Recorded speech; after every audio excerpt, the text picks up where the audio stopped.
جديدة من برامج أسامة سبور. في هذه الحلقة سنقوم بتقديم لمباراة الكلاسيكو التي تجمع غدا بين نادي ريال مدريد ونادي برشلونة.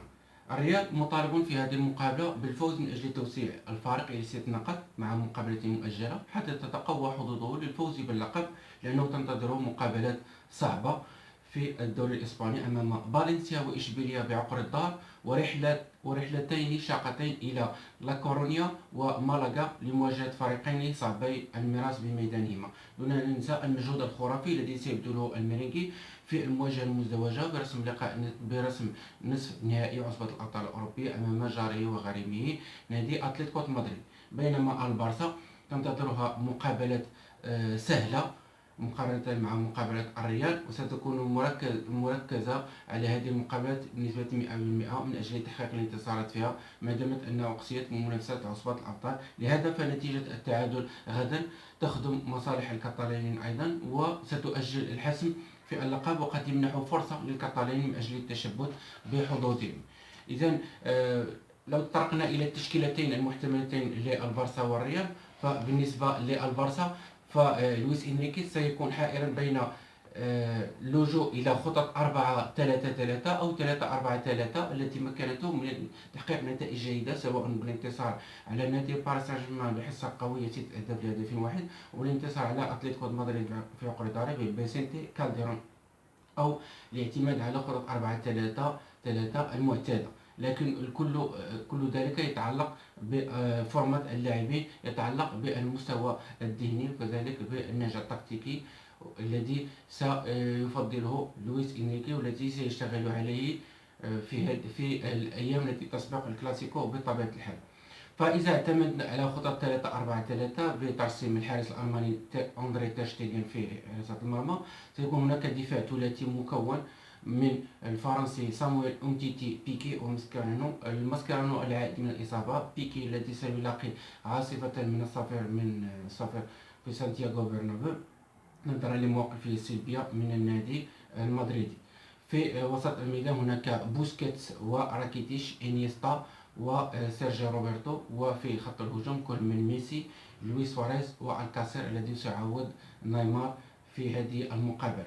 بالنسبة لريال مدريد في حراسة المرمى، ريال مدريد سيعتمد على خطة 4-3-3. في حراسة المرمى هناك نافاس، في الدفاع هناك ناتشو الذي أصبح رسميا بعد إصابة كل من فاران وبيبي، سيلعب إلى جانب بطبيعة الحال سيرخيو راموس. بالنسبة لناتشو اكتسب التجربة ولعب مقابلات جيدة سواء ضد بايرن ميونخ أو ضد سبورتينغ خيخون في الدوري الإسباني، أي أنه لن يكون لديه رهبة للعب الكلاسيكو. وفي الرواقين هناك بطبيعة الحال اللاعبان الدوليان كارفاخال ومارسيلو. في وسط الميدان الثلاثي كاسيميرو، كروس، مودريتش. وفي خط الهجوم هناك بنزيما وكريستيانو رونالدو. هناك بيل الذي لا يحبذ زيدان إدخاله في التشكيلة لأنه ما زال لم يتعافى كليا من الإصابة، وقد يدخل بدله لوكاس فاسكيز أو إيسكو. نمر الآن إلى الحالة النفسية للاعبي الريال، هي جيدة في أنهم تمكنوا من انتصار وإقصاء البعبع البافاري بايرن ميونخ، مقارنة مع لاعبي البارسا الذي يقصوا في مرحلة الربع النهائي.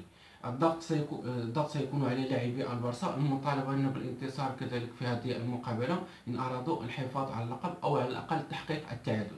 الحالة البدنية للفريقين بالنسبة للريال فهم ارتاحوا لمدة 24 ساعة مقارنة مع لاعبي البارسا، رغم أن الميرينغي اضطروا إلى خوض 120 دقيقة من أجل إزاحة النادي البافاري العنيف. زيدان حضر فريقه نفسيا وبدنيا وتكتيكيا لهذه المواجهة، احتفظ بخطط 4-3-3 التي تتحول سريعا إلى 4-4-2 وإلى 4-5-1 عند فقدان الكرة، وفي الحالة الدفاعية من أجل خلق الكثافة العددية في وسط الميدان وسد المنافذ في الرواقين الأيمن والأيسر. الرسميون والبدلاء بالنسبة لنادي ريال مدريد هم على قدم المساواة، وليست هناك فوارق واضحة، بل بالعكس البدلاء بإمكانهم تغيير دفة المباراة في أي لحظة كإيسكو، لوكاس فاسكيز، كوفاسيتش وموراتا، بينما يتدنى مستوى البارسا بدخول لاعبين احتياطيين كجيريمي ماتيو، لوكادين، أردا توران، أندري غوميش وباكو الكاسير. عفوا. ثلاثي وسط الميدان سيكون مكلفا بمراقبة كل من ميسي وإنيستا من أجل شل العلاقة بين وسط الميدان والهجوم وشل الإمدادات. كذلك قطب الدفاع راموس وناتشو سيكونان مكلفان، سيتناوبان على مراقبة المهاجم الأوروغواني لويس سواريز.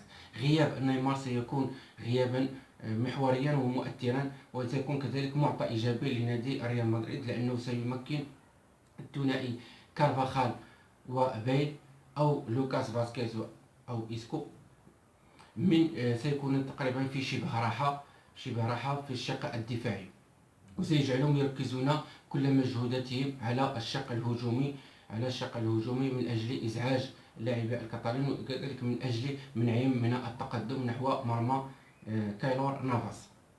فلا الكاسر ولا دينيس سواريز مستواهما يرقى إلى المستوى الرائع للبرازيلي نيمار. الريال سيركز نقاط قوته، وهي التي معروفة هي الاعتماد على العرضيات، الضغط العالي على حامل الكرة، والاستغلال الهجمات المضادة من أجل حرمان الخصم من بناء العمليات الهجومية بل وإبعاده من مناطق الخطر. أي نتيجة إيجابية للبارسا تعتمد كذلك على مستوى نجومه. فميسي صحيح أنه هو هداف الدوري الإسباني بتسجيل 29 هدفا، لكن أداؤه هذا الموسم محير، فميسي أصبح يغيب في المقابلات القوية. فالمقابلات الأربعة التي جمعت نادي البارسا بأتلتيكو مدريد لم يظهر ميسي بالصورة المشرفة، كذلك ضد نادي ريال مدريد في كامب نو، وكذلك باريس سان جيرمان ذهابا وإيابا واليوفي ذهابا وإيابا، لم يكن في المستوى تطلعات النادي القطري. تبقى فقط مقابلته ضد إشبيلية هي الاستثناء الوحيد. لويس سواريز هو الآخر، تراجع أداؤه وكذلك سجله التهديف في هذا الموسم مقارنة مع الموسم الماضي، دون أن ننسى أيضا تراجع أداء كل من إنيستا، راكيتيش وبوسكيت بسبب تقدم في السن أو بسبب تقدم في السن، مما يجعل حظوظ الريال مقارنة مع البارسا تكون مرتفعة، لأنه عامل الجمهور والميدان، كذلك الحالة النفسية البدنية، وكذلك التفوق التكتيكي لزيدان مقارنة مع لويس إنريكي يجعل كفة الميرينغي راجحة، لكن دائما عنصر المفاجأة يبقى واردا. في الأخير أتمنى أن يكون هذا الفيديو قد رافقكم، لا تنسوا الاشتراك في قناة أسامة سبور واقتسام هذا الفيديو. إلى اللقاء في حلقة قادمة إن شاء الله.